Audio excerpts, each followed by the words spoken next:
You know what I can't wait to do? I can't wait to do a show in the summertime outside with my two little donks and just put a table out there and just have them come up and hang out with me. That'd be so much fun. Do you think they would actually do that, or did they come knock the shit over? No, they'll come over and bite me. That's what. So, Well, I'm down. I won't be there, but I'm down. That'd be a good so, show. Yeah. yeah. Huck is kind of a dickhead. He likes to bite people. He likes to bite everybody. And what's funny is he was biting Preston yesterday, and Preston goes, "It seems so weird. He has like people teeth," and I'm like, "What do you think George Washington had in his mouth?" Yeah, donkey teeth. I don't think they were donkey. No, I think he did have donkey teeth. I don't think he had donkey teeth. I think he did. I think you can fact check me. I'm gonna Google check right now. Yeah. Yeah, what were George Washington? Either had you look that up. Horse teeth or donkey teeth. It was one of the three. Anyway, so tonight's show, we're going to talk about a lot of crazy things. Welcome back, everybody. Make sure you like, subscribe. By the way, funny story about subscribe. My mom's on my. I paid for that like family package thing so I can have it at all my houses and all this stuff for having YouTube and all that. And so my mom's on there and she's like, hey, she called me up. She's like, hey, so if I subscribe to something, is it going to cost you money? Like, well, I really appreciate you reaching out to me, but you can subscribe to whatever you want. That'll be in your algorithm only. If it says, hey, do you want to rent me? It'd be nice if you reached out to me and said, hey, I'm going to rent this because it goes against my credit card. Unlike my son, who's like, hell with this. I'm just going to buy whatever I want and have to pay for it later. So anyway, like, subscribe. Subscribe is free. Hit the notification bells and all that other nonsense and jazz, and make sure you're here on the show with us and enjoy this good time. We were trying to build a community. I'm still in my dry stage, so I'm still not drinking, having some nice sweet iced tea. Anyway, and water.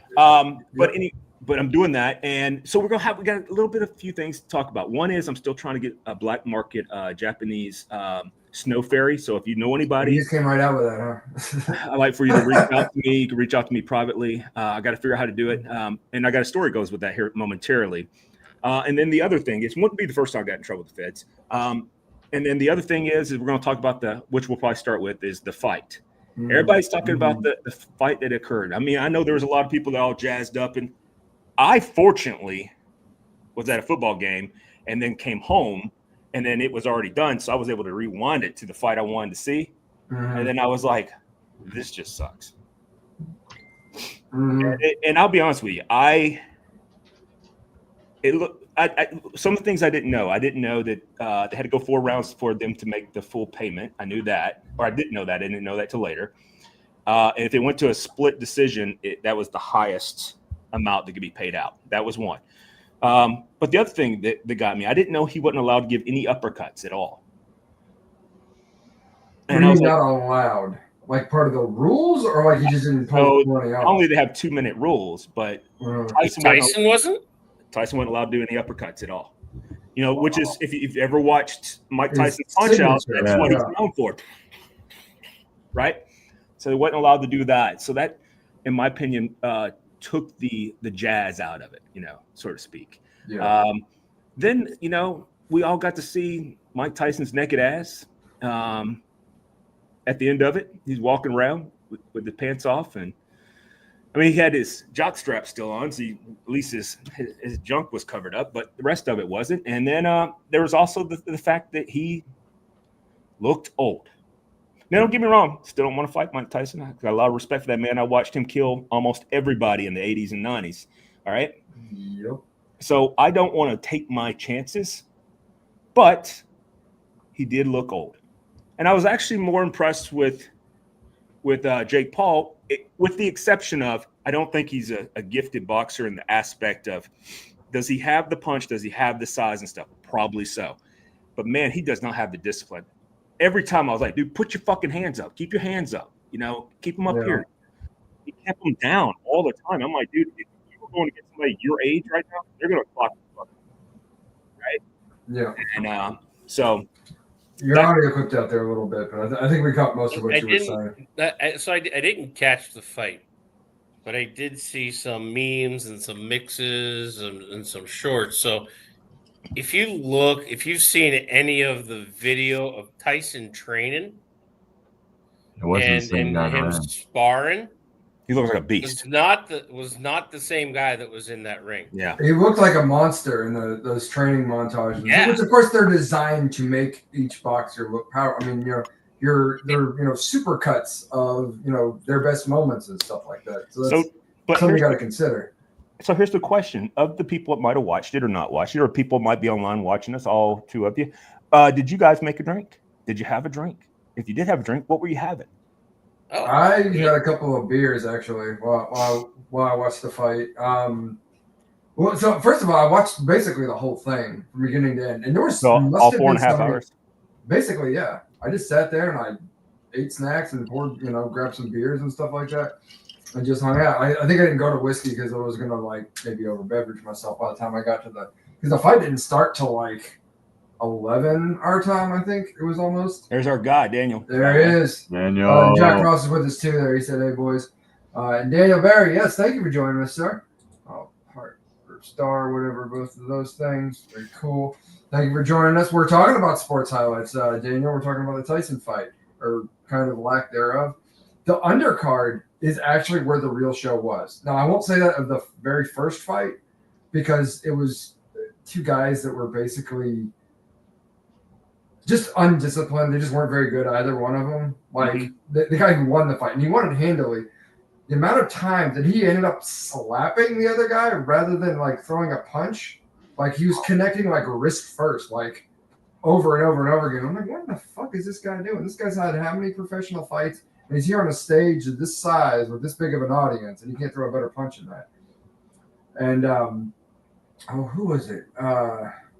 Was it Holyfield? Was one of the announcers, I think, or one of the? No, it wasn't Holyfield. It was a fighter, but it wasn't Holyfield, and it was. I know Roy Jones Jr. was there too. It was a guy that had fought Tyson before because they were talking about it. Yeah, but it was not. It was him, and it was rotating. Sometimes it was one guy, sometimes it was another. But anyway, the guy was saying he'd be putting together some good punches, but he's slapping him. He's not really hitting him with the front of his fist. So anyway, that was not a good fight. But after that. The undercard fights, there's two welterweights and then two women that fought, and they were excellent fights. Those folks, they went at it and they went at it hard. They bloodied the shit out of each other. You watch knockdowns on each side. I was like, this is some good ass boxing. This is the lead up to the big fight. I was pumped by the time Tyson and Jake Paul came out, and then just completely underwhelmed by the performance. My first thought was, there's no way Tyson should have agreed to this. After watching him after the first round and seeing how rickety he was on his legs, and that was really the thing. Tyson's still a big dude, still good upper body strength, still big guy. Yeah, still fit as fuck. Yeah, still fit as fuck. But if you watch the way he moved around the ring, he tried to move his legs fast to make him look more agile and more. It wasn't the Tyson we remember. But he looked like he was putting a significant effort in trying to move those legs, and they just looked small and weak. And when you'd see you'd get a hit, a body shot from Paul or something like that, they're the way he moved back, you could tell there wasn't a whole lot holding him up. Right. And as soon as I saw that the first time, I'm like, oh, he's fucked. If he can't get in there and mix it up, if he doesn't have the leg strength underneath that body, he's got nothing. And I think Paul must have recognized that, at least by second round, and knew exactly how to beat him. Took no chances, just stayed on the outside, tagged up Tyson a little bit and stayed out of the way of his heavy hands. That's all he had to do. And so he just did that for the other 7 rounds and just won. Yeah, and it was all about Tyson a payday. Yeah, it was Tyson a payday. He kept doing it. He was biting his glove, which I guess he's done before. But he does that. What he was doing. That's the thing he used to do back in the day when he got frustrated. Yeah, well, he was clearly fucking frustrated by that because, I think everyone was frustrated just because you wanted to see him go in there and mix it. And he really tried in the first round. And Jake Paul, he just stayed back and stayed out of the way and didn't want to trade paint with him, which is what I think everybody wanted to see, but it didn't happen, of course. I mean, and for Paul's part, he knew what he was doing. He knew how to win, so you can't blame him. Anybody else in that situation would do what they knew was going to give him a victory over, David sitting here speaking sports ball and stuff. Yeah. It feels a little bit different with his boxing, because I know like this much about it, and I like to watch it. So like, What about the UFC? Did you watch that? Yes. Not really. Like here and there, like I'll go to watch a fight on pay-per-view, or I'll go to like a sports bar and watch it. Like, but I don't really keep up with like who the top fighters are anymore, or anything like that. But like That was a hell of a fight. so Jones this weekend on no, Saturday. I did not see that. I probably would have felt a lot better about Friday if I'd seen that. Dude, he's a great man. I tell you what. I mean, like I was listening to Joe Rogan talk about the greatest of all times, and I'm not sure he's not one of them, man. Like when you start thinking of all the great UFC fighters, if you go back in the day, Hoist Gracie was like the leader for a long time. Like he was the man, and until they got rid of gis, right? Where you couldn't wear the gi anymore. Mm-hmm. And then it was like Ken Shamrock for a while, and then that guy with the big ass mustache, and that guy was awesome. He fought in Pride. What was his name? Oh my God, it's my favorite fighter. I can't think of his name. Chuck Liddell? No. Chuck Liddell had the mohawk. Pride fighter. Yeah, I don't know. Fighter. Oh, by the way, Jody. Yes, sir. I Googled your George Washington. You were partially correct. His dentures were made up of donkey, horse, and pig's teeth. There you go. The 90s, I guess, is what we'll put. The donkey teeth, that must have been the molars. That's the guy right there. What's his name? Don Fry. I can't believe I couldn't remember his name. Don Fry. Okay. Okay. Dude, him and that Japanese fighter that time, that's one of the greatest fights I've ever seen in my life. They're both just waylaying on each other's head. Bow, bow, bow, bow. Like that. It is awesome. Anyway. Get in there and mix it up. But to go back to that Friday event, the two welterweights, I mean, they, like I said, it went 12 rounds. They fought hard the entire time, but they were completely respectful to each other, like before and after. And like, we were here to put on a show for them. And, just, it's what you want to see from professional fighters instead of like someone taking like the bad guy motif and all that stuff, like the Mayweathers of the world, people like that. Like, it just, fuck those guys. Like, to see real fighters go in, do their absolute best, and then treat each other with respect. Like I really appreciated seeing that. Yeah, but I dig it. What about the rest of you guys? Anybody else have any thoughts, cares about it? If not, we'll move on to the next topic, which will be what are we drinking tonight? We already told you what I'm drinking. Okay, I'm drinking high quality sweet iced tea and water because I'm doing the month of November without any beverage. Good for you. Well, if I had to be around my mom a little bit more, I'd probably have to drink all the time. But anyway, I have found that the sour gummies really help with my anxiety. Anyway, sour gummies. Yeah, so my psychiatrist was like, when you have these moments, sometimes just get you some sour gummies, and you can just chew on those, and because the sourness, it takes your anxiety away. So when I was at the football, those are legal in Tennessee now. Not the CBD ones. No. The VA is trying to prescribe me like high quality freaking marijuana. I'm like, I'm not going to do marijuana ever. Just not going to do it. Anyway. So, but anyway. Yeah. What are you drinking? I'm drinking, I picked this up the other day just because I saw it and it caught my eye. Glendalough Irish whiskey. This is a double barreled whiskey, and it looks like my tea. It's like almost as clear. Based on the color, you would kind of think it's. Yeah, I guess it's fairly white. So apparently, it's aged in an ex-bourbon barrel and a sherry cask. You get a little bit of the bourbon. You don't really get the sherry off of this. It's not a bad Irish whiskey. It was like, I don't know, $40, something like that, what I gave for it. But like, adjust your expectations. Don't let that, like, what I'm saying is there's probably some puffery going on with this. It's not a bad Irish whiskey. It's really not, but it's not going to blow anybody's socks off. It's definitely not Redbreast. No, it's not Redbreast. It's not bad though. It's or got green, some nice, green dot too, or Milton. Or Green Dot. Yeah. I know it's none of those, but it's like on par with like a Writer's Tears, something like that. Definitely like cut above like the proper 12 bullshit, like all that stuff. Speaking of fighters, proper 12. Yeah, really proper shit. But yeah, no, it's really not a bad whiskey. I'm still just kind of feeling it out though. You do get it's like a little bit of walnut or something on the palate. It's nice. It's a little, That's mostly what I get. It's serviceable, decent. Don't get like blown away reading that it's double barrel or anything like that. So it's a decent Irish whiskey, I would say. That's it. Cool. What about you, Gino? This evening I'm enjoying some Angel's Envy Triple Oak.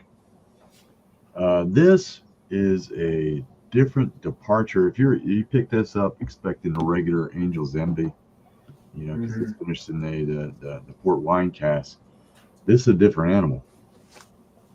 This here has got none of that sweetness, and it's got. Is it the rye? No, this is their bourbon. It's triple oaked. They did have a thing which let's see, it's a blend of Hungarian, Chinkopin, and French oak barrels. I have no idea what a Chinkopin oak is. But I know what a Japanese snowbird is, man. Snowfairy. God bless. I want one. It's 92 proof. Well, he's been honest for a minute. Just like your regular Angel's Envy, except this has got a pronounced oakiness to it. It brings the spice back to it. It's rich in the caramel flavor. It's a total departure from their regular Angel's Envy, and I'm finding I'm really starting to enjoy this. And I'm gonna have to pick up another bottle. Nice. Cool. That sounds pretty good. Well, Billy, welcome to the show. Right there, Angel's Envy. By the way, it was nothing. I'm in PA today, and of course I'm in Ohio. So those things work. Billy, welcome to the show, man. What are you drinking? Thank you, guys. Thanks for having me. Sorry I'm late. Had a couple of things going on. Good. Chef, how you doing? It's good to see you. Good to be seen, my brother. That's what's up. Don't judge me. Before I get to what I'm drinking, I had the distinguished pleasure of meeting up with the Godfather himself this past week, and we had a blast. We had dinner, we had some drinks, sat around and shot the shit. It was a lot of fun.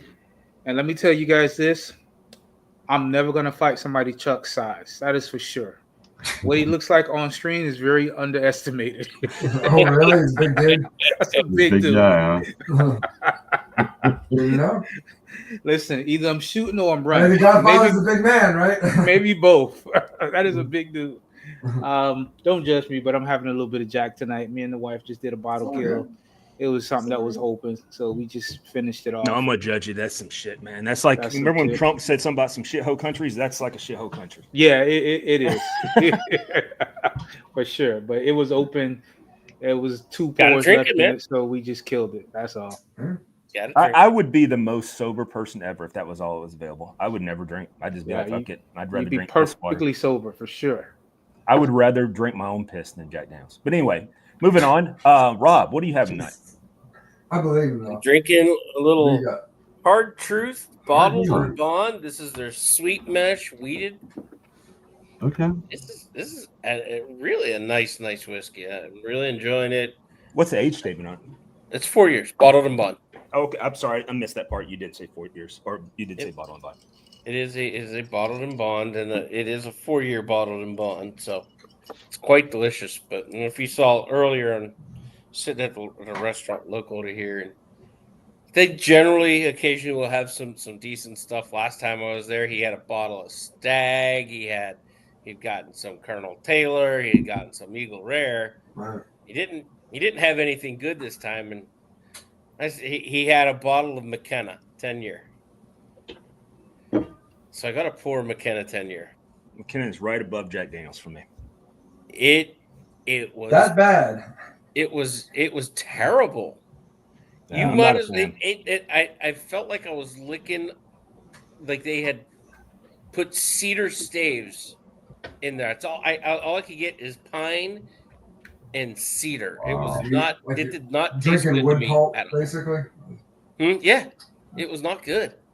So this is why I came to the hotel and I'm drinking some good shit now. So I guess over this, I wouldn't say over the summer. I don't remember when it was. We'll say end of July, beginning of August. That's still summer, but not over the summer. A friend of mine, she was so super happy. Me and Steven, and those of you that know Steven, he's a guy that I hang out with on times. And so we we're going to Preston's football game at Lebanon, and it was one of the preseason games, right? And so one of my buddies was like, "Hey, can you mind if I ride with you?" I'm like, "That's totally cool." And so I drove over there and Steven went over there as well, and to get some, to pick up a friend, and all of us were going to go to the game together, right? And it's easier to go in one vehicle, whatever, right? She was all super happy that she picked this bottle of Jack Daniel's single barrel. And she brought it out. She goes, "You've got to try this. This is something I picked." And I was like, "No, no chance." Sorry. And she's like, "But you like bourbon. You're all about bourbon." I'm like, "I am. That's not some shit that's going to touch my lip. No, it's bourbon, but it's I just don't want it. I don't want it." The only person that's gotten me to drink Jack Daniel's in a while was Jay Cooper. I'm about to say. Was Pappy, and he had me try this bottle he handpicked. It was a 135 proof. It was high, but it was like I handed it to him right after I took a sip. I'm like, I can taste that fucking nasty sour mash shit in it. Still Jack Daniels. Yep. So I just couldn't do it. So I know that bothers some people, and if you got hate, send it to David Papayan. But that's how I feel about it. Anyway, so let's talk about Tell us about I was about to say the Black Widow story. Okay, yeah, I'm going to tell you about it. So that's where I'm going to start at. So my searches right now. So this is the reason why the Black Widow story is coming up. I seen this cute ass little bird, and it's called a Japanese snow fairy, and it's fucking adorable. I'll show you a picture of it. It's adorable. So now I've had to have it to go with my little donkeys and my little dogs, right? And well, I want a little bird. He's gonna have a little menagerie. I mean, come on. Hold on. I'm gonna show all you guys. It takes a minute for it to bleed in, but just tell me this is not the cutest thing ever. It is very cute. All right. So anyway, I want to get one, but I'm worried that I may get in trouble with the feds again. All right. So again, well now Again. So kind of like my bottle of sake that's hung up with the customs people because it had a habu snake in it that ordered from Japan. I'm afraid this might happen again. But so, for example, a few years ago, I found a brown recluse in my house, the first one I ever found. I was like, and the way it was, I was cleaning out my desk, and so I was sitting on the floor like Indian style, right? I don't know if that's offensive. It's fine, we got you. But I had my legs crossed, all right, and I pulled out this drawer, and I'm putting all this stuff up, and I looked down, and I screamed like a little girl because I'm terrified of spiders. And I'm getting cold chills talking about it right now. Like I'm turning daintified right this second talking about it. But anyway, this fucking this brown recluse was down there, and I knew exactly what it was as soon as it was. You could see that fiddle right on the top of it, the upside down fiddle and stuff. And I was like, oh my God, this thing's horrible. Violin, whatever. I was like, these motherfuckers. And so I immediately killed it, of course. And then I read about it. And then I'm a professor, so I contacted some of my friends that are in the professing world too at Tennessee Agriculture and stuff like that.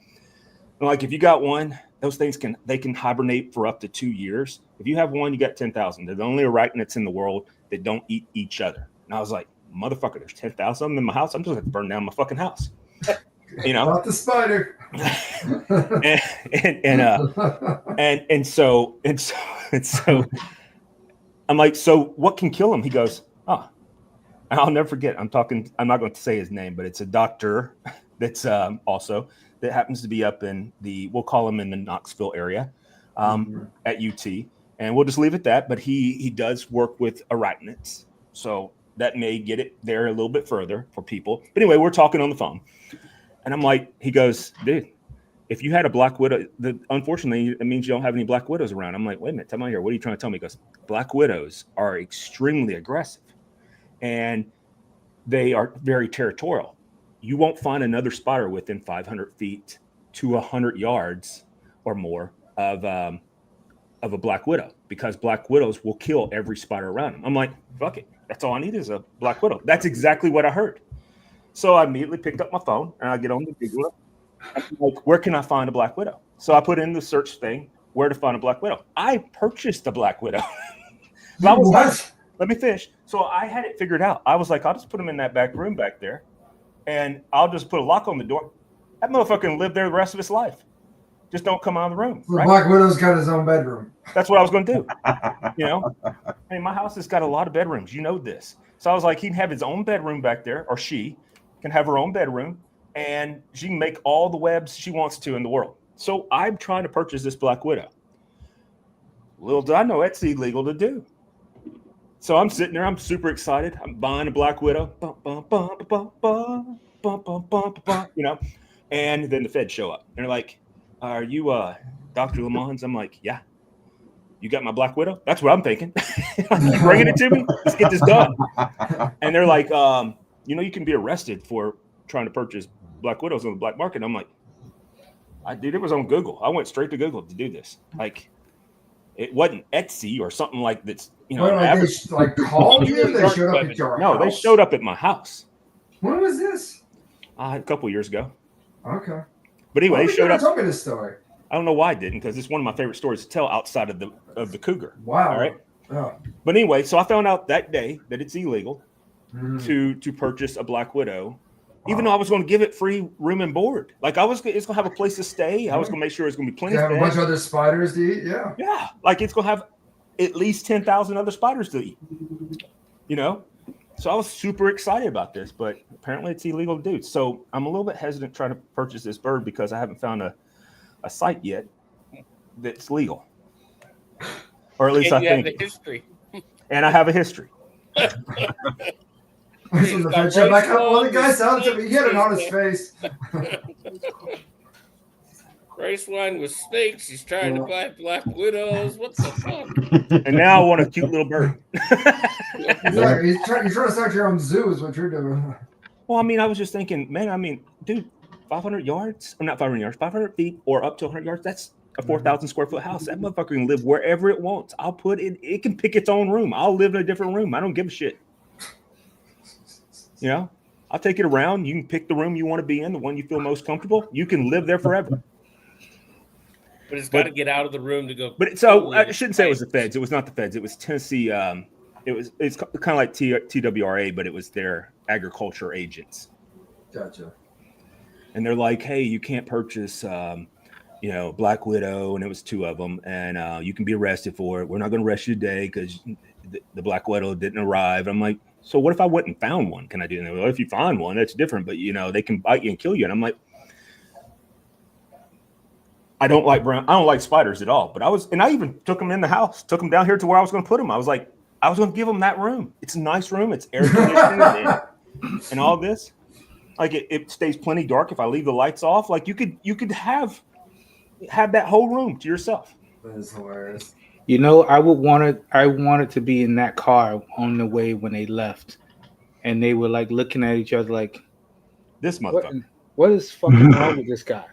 They're probably taking What the bets actual fuck is wrong with this guy? on how many weeks are going to go by before you're in the emergency room with a Black Widow bite. I mean, that could happen. Yeah. They got a pool going with Jody's face up on the board at the office. Exactly. It's them and the postal inspectors. Yeah. I'll stay in trouble. That's hilarious. So, yeah. There you go. So that's my story. So anyway, I'm trying to find this little snowbird. I want to get it because it's so fucking cute, man. That'd just be darling. I would love it. It could just live where it wants to either. It could fly all How long over. do they live? I don't know. I didn't check that part. Okay. You've seen how adorable it was. I did see how adorable it was. But if you don't take care of it, you know what's going to have? An adorable little dead-ass bird. Yeah. You should probably figure out how to make it not be that way. No, I would keep stuff it then. I'd take it to a taxidermy shop, and then I'd get in trouble again. They'll come seize all my guns because that leads us to the cougar story. You remember that one? I know the cougar story well. I've heard it many times. Yeah. Which is why I was surprised I never heard the Black Widow story, because usually when you tell one of these stories, or like the story about you shot the hog in the head with your pistol, and like it didn't die for however many days. No, it's like 2 weeks. It came back. Yeah, you had to shoot it again. That's right. Yeah. We know, like if it's a story like that, I have heard it. Well, those stories are a little more bit more than 3 entertaining. times. I didn't want to tell. They're entertaining. I didn't want to tell the one where I got in trouble. That's what happened. But you've also talked about the time they came to your house to arrest you. The police did. I have had that happen before too. Yeah.